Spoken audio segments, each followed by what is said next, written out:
down in a desolate wasteland. Are you for real right now? Bro, if I imagine I got the bad ending straight away. Oh my god.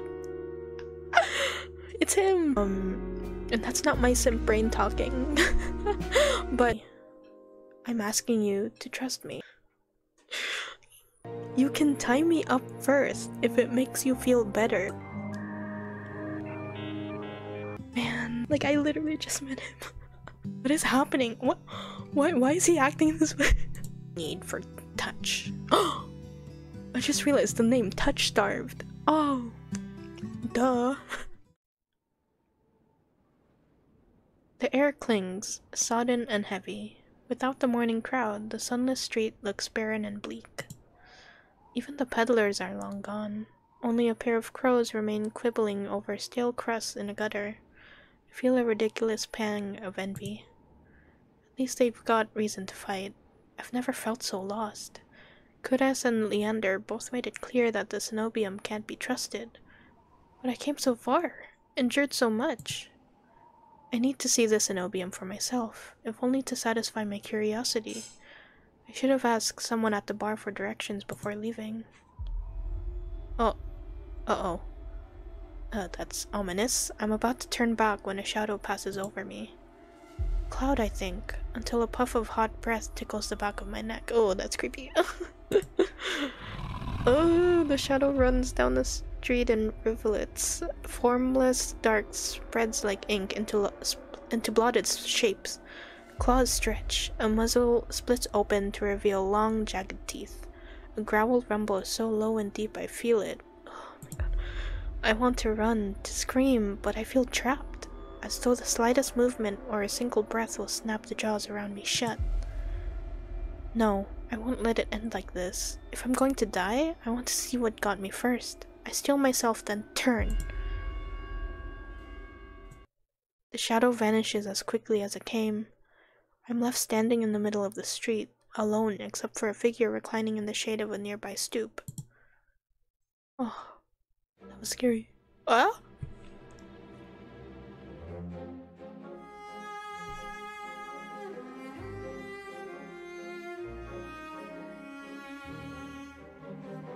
Oh my god. A monster. That much is clear from a glance. One that could nearly be mistaken for human were it not for the tufted ears, the tail curling around his ankle, or the dusk pink eyes with pupils that sharpen like needles when they fall on me. Our eyes meet, and the monster uncrosses his long legs. Sorry. I wonder how tall everyone is. I didn't check. His hair gleams a shade of red that reminds me unsettlingly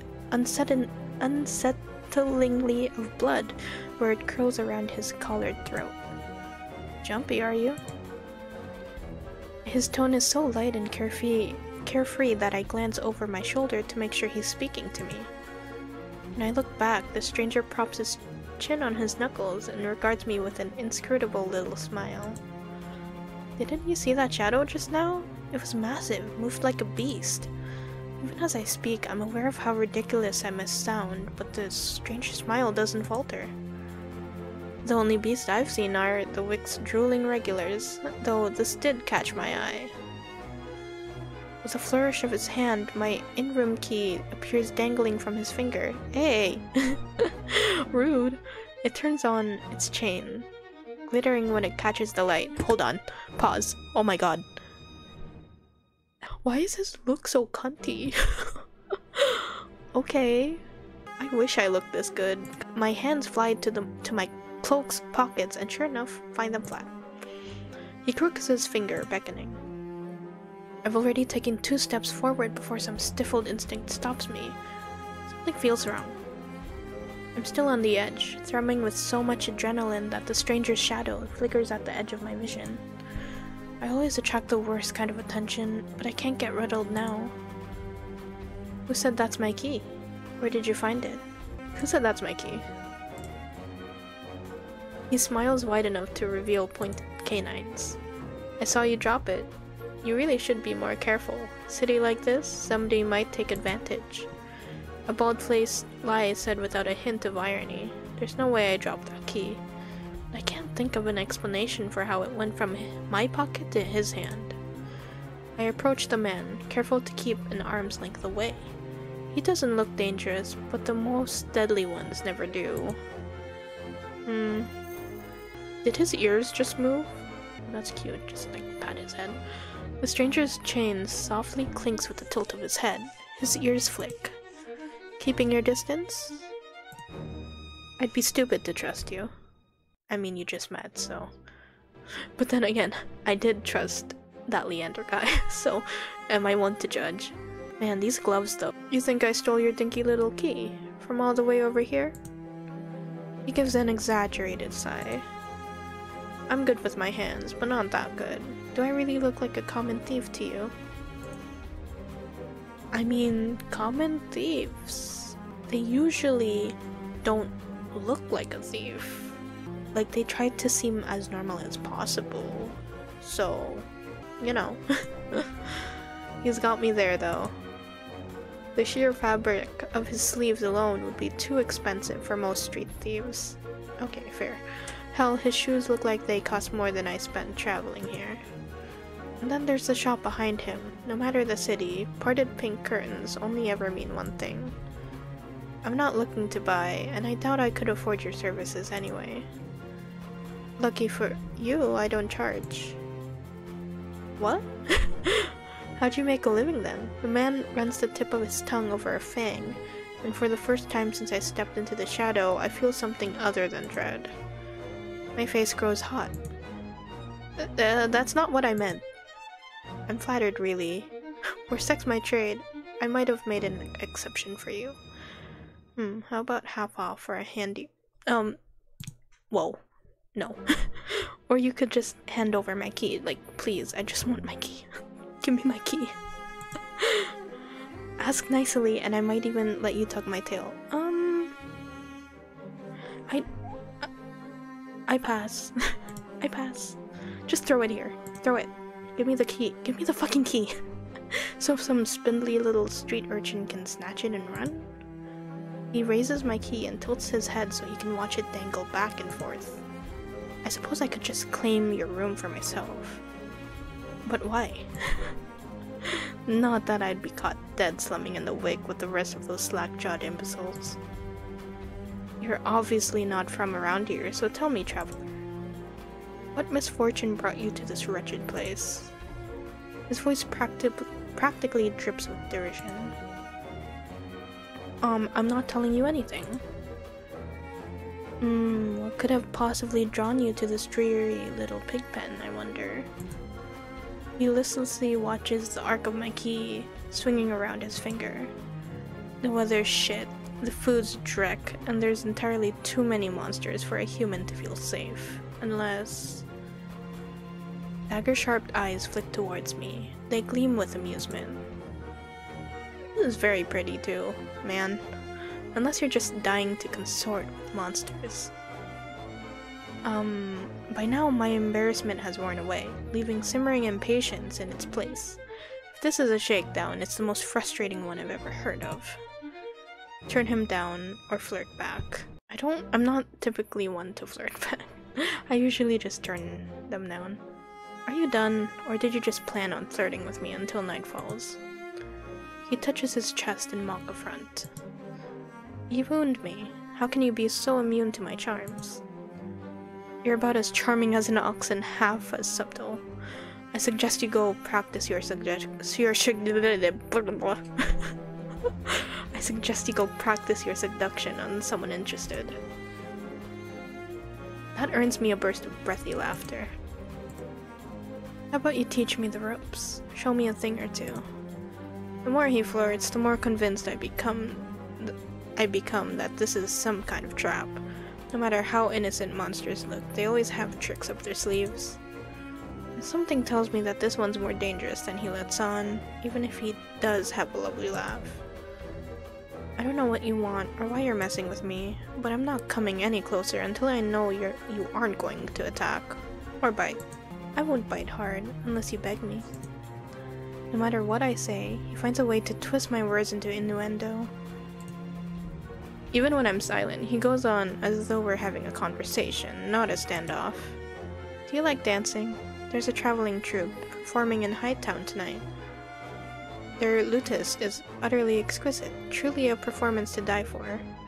Okay, so there's a low town, and a high town.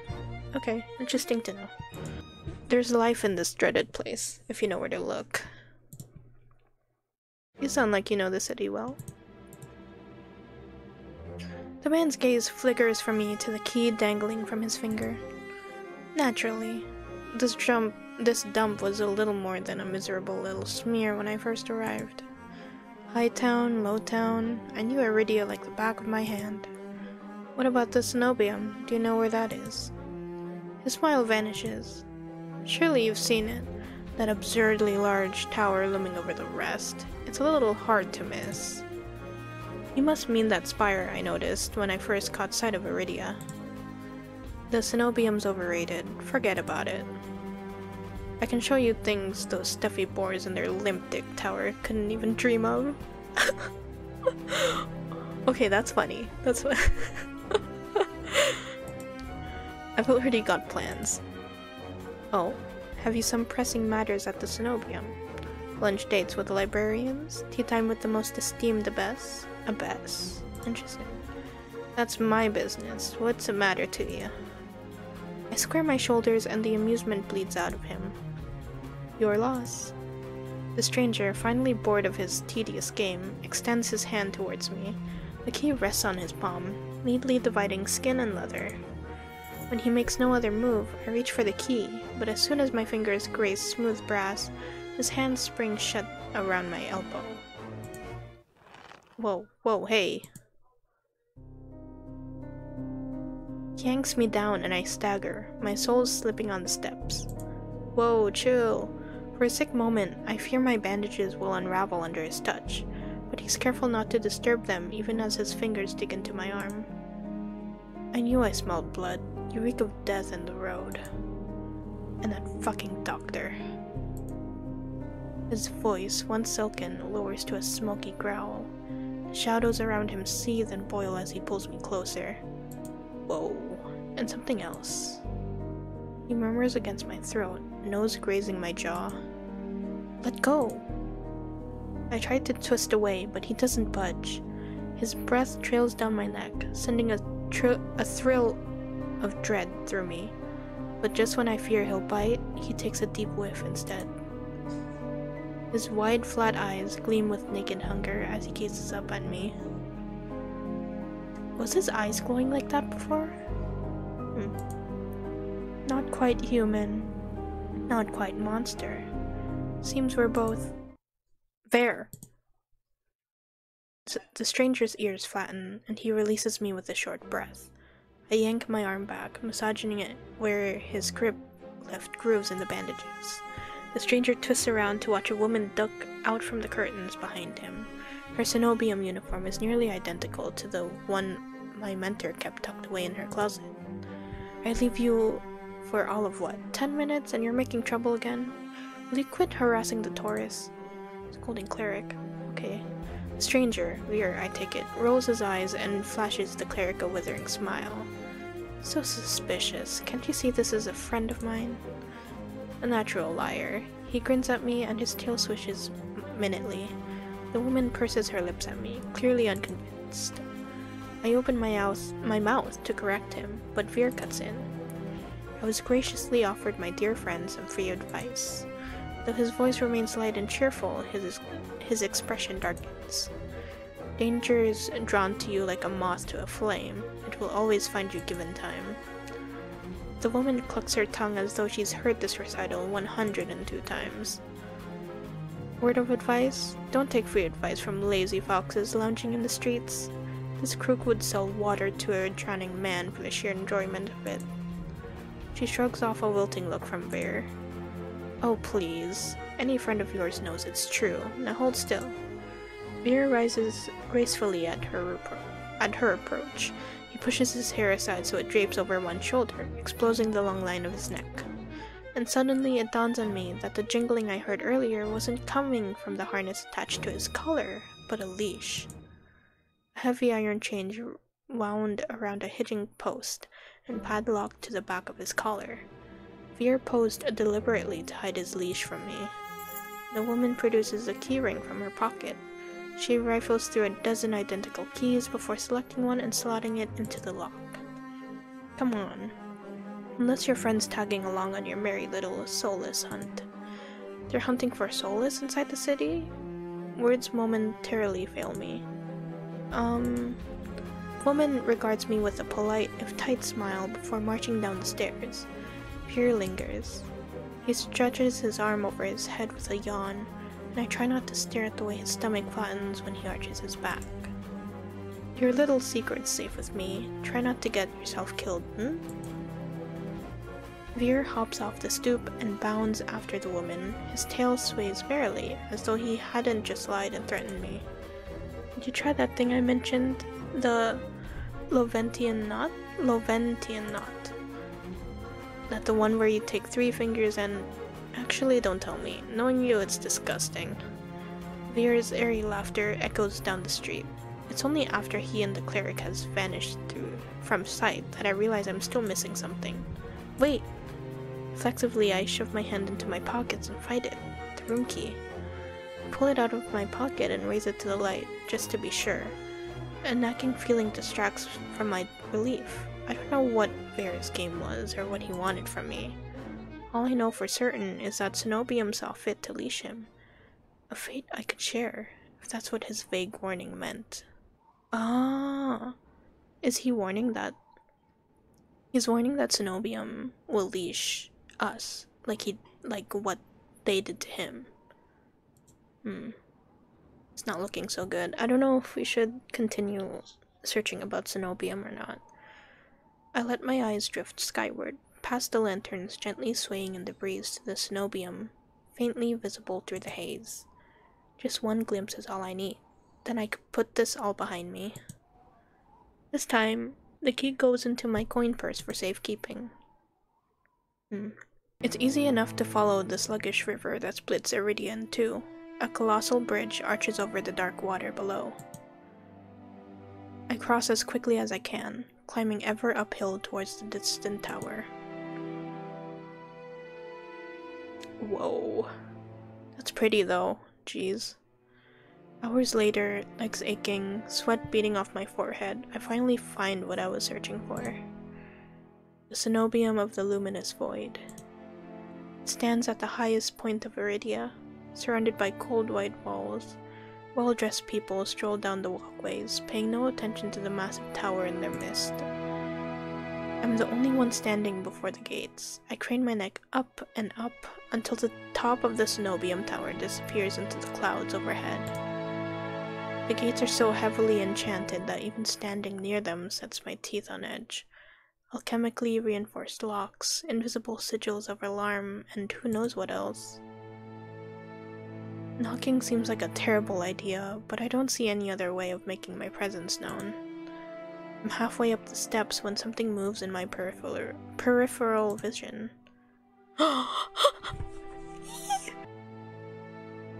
Oi, you there. The shadow vanishes as quickly as I spotted it, and a gaunt-faced man in a crisp charcoal uniform marches up the steps towards me. Ugh, another tourist. Get out of here once you're done gawking. A dismissive wave accompanies his equally dismissive words, and he turns on his heel without even waiting for an answer from me. Okay, that's, rude, but, whatever. It's to be expected, I guess. I look back at where I saw the intruder, but there's nothing. Just the leaves blowing gently in a cool breeze. I step away from the gates, hopelessness washing over me. Hello. A whisper, so close I can feel the warm brush of breath on my skin. I instinctively jerk away, but there's no one beside me. Halfway down the staircase, I spot a woman swaying in the breeze. She's gaunt as a rail, her blouse moth-eaten. I'm unable to take my eyes off her, not because of the way she smiles a little too widely, or the way her tousled braids look unbrushed for days, but because her eyes shine a vibrant, unnatural crimson. Oh, I'm both entranced and unsettled by their subtle glow. These days, you need a miracle to get in there. I'm unsure how to respond or if I even should. Respond sarcastically or say nothing. I'll say nothing. After the experience I've just had, I'm not too keen on indulging strangers with small talk. Despite my silence, she maintains her unflinching stare and smiles. Lucky for you, I have miracles for free. Whatever she's selling, I'm not interested. My words come out in a tired breath. No thanks. I start down the stairs, but she abruptly steps into my path. She turns her back to me, and before I can react, she slips her fingers under the lacing of her collar. Stripping out of her blouse in broad daylight. Whoa, lady, chill. What are you doing? As worn fabric unveils bare skin, my panic is smothered by cold horror. A misshapen, sunken scar carves into the woman's body. Pitted, gnarled skin snakes down her shoulder, blooming from a gaping hole in the back of her neck. What the fuck? A shuddering breath escapes me. The fuck? Exactly my reaction. What the fuck? By the looks of it, the disease that afflicted this woman ate away at her spine. Oh, yikes. Ugh. That's gross. I'm glad they don't have a drawing of that, because I would actually be sick, leaving her with a hollowed vertebrae at the back of her neck. How is she able to move or breathe? It's impossible. She shouldn't be alive, and yet the power to cure anything can be yours too. The power of the sea spring. The woman slides back into her blouse and deftly laces it up. If I caught your interest, then follow me. It's only a short walk away. Without another glance, she leisurely strolls down the cenobium stairs, loose braids bobbing behind her. The edge of her scar peeks out from under her collar. I stand there, wordless, until I manage to regain my bearings. It's a twisted miracle, but a miracle nonetheless. This could be the stupidest decision in my life, but what choice do I have? Take a final look at the cenobium's shut gates, then follow her down the steps. We descend from the higher streets, leaving behind their gilded decadence as we cross the river. The wet, derelict districts feel more familiar to me, but the crimson-eyed woman takes me farther, then farther still, until I'm met with an all-too-familiar sight. My gut lurches when I face the open horizon. The city's outskirts are hardly recognizable in daylight, probably safer for it. But venturing beyond Iridia's walls is a gamble I wasn't prepared to take so soon. Keep going straight, and the sea spring will reveal itself to you. I bark out a bitter laugh, loud and involuntary. I'd rather not. This is a setup. I'd rather not. Are you kidding? It's not safe out there. You're as safe inside the city as outside of it. Truthfully, the territory before you is the safest of all. What do you mean, territory? This region belongs to Ice. Most people know him as a gang leader, but he's much more than that. Ice? I squint against the empty wastelands. Only a fool or someone with nothing to lose would leave the city. Apparently I'm both. But if this sea spring cured her, I need to see what it can do for me. I set off into the wastes. Over my shoulder, the woman calls after me. Good luck, Aki. I hope we meet again. My heart pounds with each step I take from civilization. For what seems like an eternity, I force each foot forward, one step, then another, until a realization hits me. I never told the woman my name. Something pierces the horizon ahead of me. A building, nestled into a tall cliffside, but so starkly out of place, it might well be a hallucination. It drips with extravagance and honeyed mahogany, an ornate jewel of architecture. I was gonna say, we're being too trusting. Why did we suddenly go back to something as sketchy as this, you know? A row of dark silhouettes stand out in the horizon. Trees, I think, until I'm close enough to realize that what I mistook for branches were spikes and jutting tendrils. Soulless, several of them watch me in the distance like statues. I don't think. I just run. Exploding into a messy sprint, I push my legs as fast as they take me. Flashes of last night chase me. The gushes of blood and screams of death. The smell of burning flesh and sour bile. I can't go through that again. I won't. The next thing I know, I'm dashing up wooden stairs and crashing through towering double doors. I grasp for air, my lungs burning from exertion. I'm desperate to be safe, but when I process my surroundings, it's more hellscape than sanctuary. Blood flows all around me, overwhelming my vision with a lurid, unholy red. Instinctively, my hand leaps to my mouth, but the rotten stench of blood never comes. Instead, a smoky scent hangs in the air, sharp and spiced. I swallow thickly, convincing myself that it's not as gruesome as it appears. This has to be the sea spring, the place that grants miracles.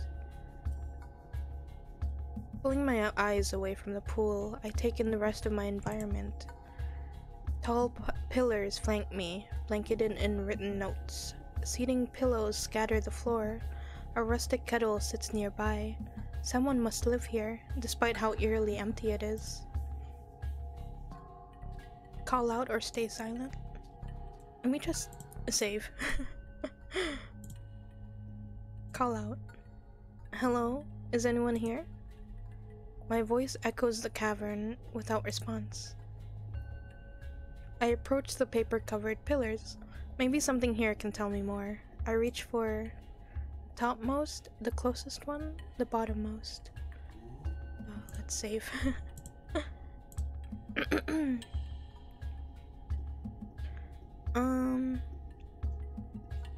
Let's do the closest one. I reach for a note in front of me. It reads, "Dear Mother, don't cry for me. I'm sorry I didn't say goodbye, but we'll meet again in another life. I love you very much. From Iris.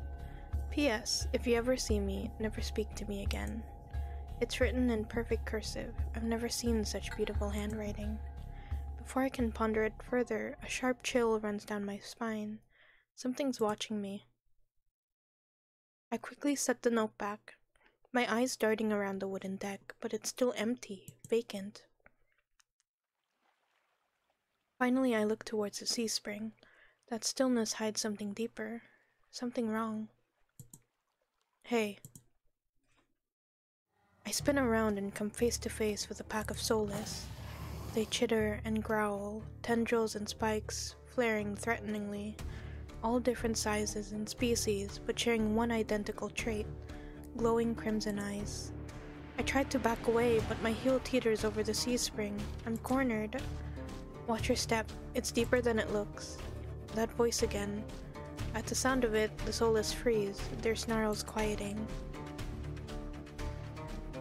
Whoa, okay. I search for the voice's source and find it above me, lounging in the rafters. Whoa, you look lost, little sparrow. His gaze is a violent crimson, one that sears through me, leaves me feeling raw and exposed. They're the same eyes I've seen over and over, first with the scarred woman, now with the soulless circling me, all bound by the sea spring's blood red. In the shroud of darkness behind him, shapes like massive tentacles twist and coil around the wooden beams. Ayo. I can't focus. The soulless growls rings in my ears. They're not advancing. That could change at any moment, at any second. Panic rises in my throat as I struggle to track them. Hey! Eyes on me. My stomach rolls as I tear my eyes away from the soulless. Don't ignore someone who's talking to you. It's not polite. For a moment, anger knocks my fear aside. Who is this bastard? Oh, fuck you. I'm distracted. I'm distracted. I'm kind of distracted by the soulless about to maul me. Only on my command. Bastard. I scan the soulless again. They really aren't attacking, posturing more than anything else. You tamed them? Power of the sea spring. They're hungry, so they might bite. You could give me a reason to stop them. How about I didn't do anything wrong? Trespassing. And that's punishable by death? He gives a non-committal shrug. I called out earlier to see if anyone was here. Were we supposed to play hide and seek? Didn't hear you. My voice stops in my throat. This man's terse coolness is both infuriating and terrifying. I rack my brain for a way to defuse the situation. I need help. Tell me what you want. I need help. Okay, fine. I need help. I thought the sea spring could cure me somehow. My voice wavers pathetically. Honesty has never been my strong suit. He cants his head to the side, appraising me, but doesn't respond. I fidget nervously. I'm telling you, I came here for help. Are you listening? Your hands. Alarm jolts through me. I hide my hands under my cloak. Show me. Why? Won't ask twice. With a sharp huff, I reluctantly hold out my bandaged hands. Are you getting off on this? Unwrap them. Heat rushes to my face and fire to my tongue. I should give him a piece of my mind, but not when his soul is our one command from ripping me to shreds. Yet no matter how much I will myself to move, my body is frozen in place. I stand there for a long, agonizing minute. My hands are trembling when I finally raise them. I know the skin beneath my wrappings all too well, the hideous, unnatural flesh I've grown to despise. I grip the edge of the bandages. Stop. With a weary sigh, the man slides off the beam and lands with a thud that shakes the panels underfoot. He's an imposter with an imposing figure that towers over me. I couldn't tell how tall he was before, but he's big, illuminated by lantern light. His features are stronger, sharper. Several clinks of metal accompany each of his footsteps. The closer he gets to me, the faster my heart hitches. What does he want? Is he going to kill me? I step backwards and find nothing to set my foot on. I'd forgotten my back was to the sea spring. I fall right before a warm hand catches my lower back. I'm hovering above the sea spring, the scent of smoke and leather enveloping me. Blazing crimson eyes bore into mine. Told you to watch your step. I'm too stunned to muster a response. Ayo. Like I weigh nothing. He guides me back to solid ground and steps back. Following a subtle gesture with his fingers, the soulless around us disperse and relax. The shift in their demeanor is so abrupt it gives me whiplash. The enormous tentacles are no longer in the rafters, though now I doubt I ever saw them at all. Either way, I exhale a breath of relief. Thanks. As focused on me as he was before, the monster pays no attention to me now. He kicks some seating pillows out of the walkways, checks the contents of the kettle with a scowl. The sudden disregard is almost insulting. Rude. So that's it? I'm not a threat anymore? Never were one. Then why'd you threaten me? People get honest when they're afraid. In other words, he was messing with me. I drag a hand over my face, exhausted by the fact that this is the second time a monster has provoked me today. Your eyes, aren't you? Depend on who's asking. One of your friends told me this was your territory. She also said you were a gang leader. But there's no one else here. I thought there'd be more people. Eyes picks up the kettle and walks to the edge of the sea spring, then dumps out the contents into the endless red. Gang took a walk.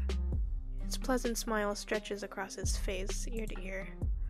Then in an instant it drops. I get the sense that I shouldn't ask about his gang again. Said you came here for help. Depends. Can the sea spring cure a curse? Probably. You mean you don't know? Nope. He shakes out the empty kettle and starts collecting stray cups, tidying them up. My frustration builds. I narrow my eyes at him in a questioning glare. When he notices, he returns it with an amused smirk. This asshole. Are you being irritating on purpose? Listen, Sparrow. The sea spring can cure anything. Nothing's stopping you from trying it yourself. What do I have to do? Drink. I have to drink from the sea spring? My eyes glide to the blood-like pool beside us. The idea of ingesting the strange liquid makes my guts churn. It's not as if I'm averse to elixirs or decoctions. I've made my fair share of them. But one misstep and you can easily meet with a fate worse than death. Is there a price? Always. Ice taps his temple with finger. You lose it a little bit. That's it? Might have already beat it to the punch. My humor earns me an amused fanged grin. This is a little different. When you drink from the sea spring, you forget who you are. Your mind combines with everyone who ever drank before. Humans, monsters, soulless, one big happy family in your head. My blood runs cold. I've heard of these before. Group minds. Some legends suggest that the independent minds can be physically linked together through a strong enough catalyst. It's never been done before. But something tells me this is real, even if one thing doesn't add up. Your eyes are red too, but you obviously haven't forgotten who you are. Before I can finish my sentence, Eyes strides past me towards the entrance. Time's up. Let's finish this later. Wait, already? You barely told me anything. Came on a bad day. I've got somewhere to be. There are still so many questions burning on the tip of my tongue, but my frustration spills out before any of them. I was told to come here for help, but instead I got threatened and kicked out. You're joking, right? Watch your tone. I'm nice, but you don't want to ruin the host's mood. My skin prickles. The feeling of being watched washes over me again. My eyes dart back over to the sea spring. A lone ripple dances on the quiet surface. I take Eyes' advice and clamp my mouth shut. Eyes approaches a nearby Soulless, a lanky dog-like one with 6 legs and a crown of tendrils. Several set of crimson eyes adorn its sides. Its forked tail wags rapidly when Eyes squats beside it. He runs his fingers through the tendrils, scratching its chin and pats its head. A gentle smile plays across Eyes' lips. The affection he holds for the Soulless is painfully clear. I dip my eyes away, my stomach fluttering at the tender sight. It's getting dark out, so this pretty girl will guide you back. Following a short whistle from Eyes' lips, it trots over to the entrance obediently, tail swaying. I watch the Soulless warily. Pretty is not a word I would use to describe it, and the idea of it protecting me sounds absurd. If I decide to drink, how should I find you? Find someone with eyes like mine. They'll point you in the right direction. But think it over. Once you drink, you can't go back. It's a lot to process, but I give a small nod. At least I know I have another option for a cure, as disturbing as it may be. I follow the Soulless at a measured distance and watch it nudge the giant doors open with ease. When I'm about to cross the threshold, I sneak one last glance behind me. My heart skips when I meet Eyes' eyes. I'm about to snap my head away, but he just flashes me an easy smile. Till next time, Sparrow. I'll buy you a drink for scaring you. I don't trust myself to do anything but respond with another curt nod. Outside, more crimson-eyed Soulless scuttle about. It's hard to believe it's the same threatening pack from before. They chase each other in circles, roll around in the bog's mud. They pay no attention to me as the dog-like one escorts me away. It's an uneventful trip. Sometimes the Soulless looks over its shoulder at me to make sure I'm still following. Dusk darkens the sky by the time we reach the city. The Soulless sits and looks at me expectantly with familiar crimson eyes. Wave at the Soulless, pet the Soulless. Is it safe to pet the Soulless? Hold on. Let me just save. Cause I'm really curious. I wanna pet the Soulless. Cause they're acting like a pet, you know? As nervous as I am, I carefully glide my fingers through the Soulless's tendrils and scratch beneath its chin, just like Eyes had. It pushes into my paw in response, rumbling with a sound akin to a purr. The vibrations are smoothing, almost healing my fatigue. When it's satisfied, the Soulless spins around and scampers back in the direction we came. vanishing into the darkness. It's barely my first day in Iridia, and I've already encountered so many things I thought weren't possible. Tamed Solace being one of them. My head spins. Maybe I should call it a day. Nightfall creeps across the streets of Iridia. The city, labyrinthine, even in daytime, has become a warren of treacherous alleyways. The streets are completely deserted. If I hadn't been here earlier, I would have thought this part of the city abandoned. I make my way through the winding streets, doing my best to keep my bearing towards the wet wick. My steps slow when I hear rustling in the dark. I strain my ears, but everything is still. Is the silence playing tricks on me? Something is wrong. I'm imagining things. Something's wrong. The fine hairs on the back of my neck prickle, a frisson of discomfort running down my spine. Something is wrong. My eyes dart from one side of the street to the other, searching for movement, but the shadows are as deep and dark as a pool of inks, and I see nothing. I can't stay here. I need to reach a busier part of the city. Drawing my cloak tighter around my body, I hurry on my way. Though I keep my eyes sharp and listen intently, there's only the sound of my own footsteps. As the moment passes, and nothing happens, I begin to wonder maybe I really did imagine that noise. I turn the next corner, and my thoughts came screaming to a halt. My head spins, the world blurring as adrenaline rushes through my veins. Only one thing is clear amidst the haze. The Solace that attacked the caravan. Uh-oh. It's crouched over a dark, indistinct shape, a body. A garland of intestines spill from pallid flesh. Blood grouts the cobblestones. For mercy, the Solace is too distracted by its meal to have noticed me. My feet feel heavy as stones, but I can't just stand here.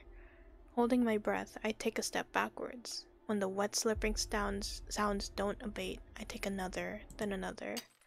Then a shard of glass crunches under my heel. Shit! Oh no!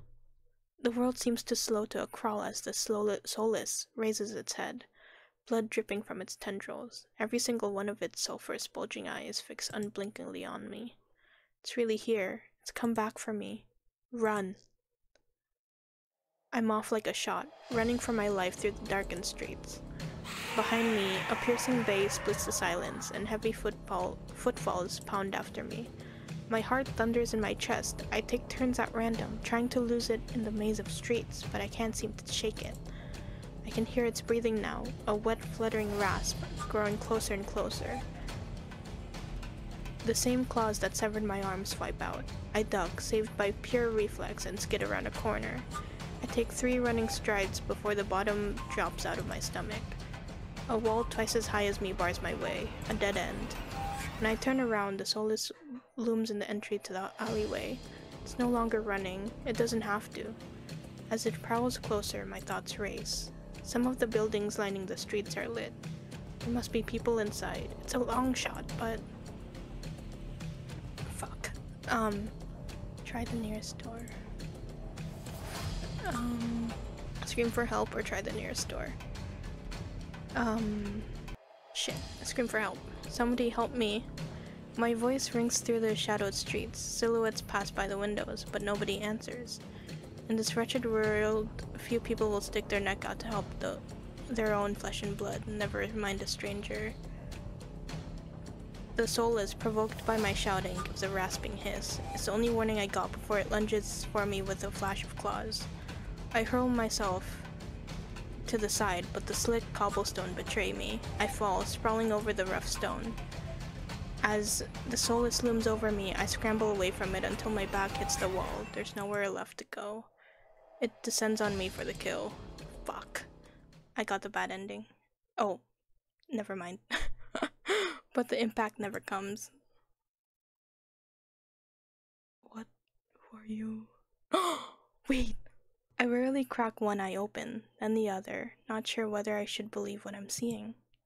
A hooded figure crouches in front of me, one blood-stained hand outstretched. Oh shit. Moonlight silvers the edge of their stiletto knife. Their face and hands are splattered with blood, and the soulless. My eyes dart past my unexpected rescuer to the misshapen form behind them. The soulless's many eyes, once restless and vibrant, now look dull and waxy. A red pool spreads slowly from under its body. Wow. Numb with shock, I can't help but stare. It's dead. After all the people it's killed, after nearly killing me twice, I can hardly believe it. Well? I gingerly take the offered hand. The stranger's gaze dipped to my bandages. Pale lips part on the brink of a question, then close again. With a strength belying their slight frame, they pull me to my feet. As soon as I'm on my own 2 feet again, they pull away from me and start wiping the blood from their face and hands. Oh, you're really attractive. Stay there. They turn away from me swiftly, leaning over the soulless's gangly body. With their back towards me, I realize that I saw their hooded silhouette at the cenobium. Shorter than I thought. You were at the cenobium? You saved me.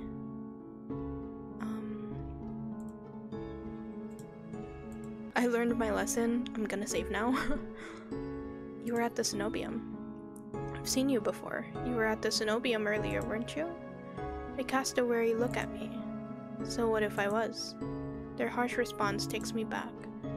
Before I can formulate a response, they continue. What are you thinking, traveling alone at night? This is far from the worst thing haunting Lowtown. I can't make heads or tails of them. First they save me, now they scold me? Lesson learned. I could do without the lecture, though. To my surprise, they break eye contact. Their attention glides back to the soulless corpse. They examine it with an inscrutable expression. I clear my throat to fill the silence. I'm Aki. Min. Suddenly, Min tenses. Their blade flashes as they drive it into the base of the soulless skull, right between the cervical vertebrae. The soulless thrashes once, letting out a rattling hiss as the air leaves its lungs. Min leans on the blade, driving it deeper and deeper until there's a sickening crunch and the creature goes limp. My heart thuds in my chest. It must have been clinging to life by a thread. Min straightens up, withdrawing their blade in a single smooth motion. Better to put wretched things like this out of their misery. They calmly clean the blood from their knife. They struck with surgical precision. Their quick, clean movements are familiar. Are you a scientist? Why is a soulless inside the city? This is the first red option that we got. Interesting. I think I'll end this episode here, as I feel like this is a great moment to stop and maybe rest my voice as well. I think we've also met, I think, most of the characters, if not all. It's very interesting. I like the story so far. The characters that I've seen before, like seeing them in action, is really nice to see. I'm really interested in where this is gonna take us. I really like how we get to choose our story, make our character, and then we can feel immersed. Because most of the stuff that I chose is choices that I would have probably made. I'll end it here. Thank you for watching. Bye bye.